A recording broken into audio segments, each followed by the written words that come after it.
And here we go in 10, 9, 8, 7, 6, 5, 4, 3, 2, 1. Engine ignition and liftoff of the Hera mission on its way to the binary asteroid system of Didymos and Dimorphos. The Falcon 9 has cleared the tower.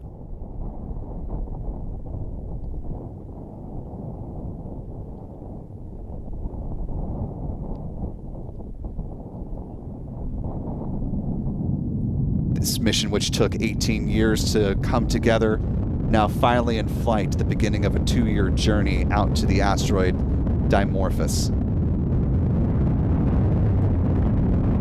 Now more than 30 seconds into flight.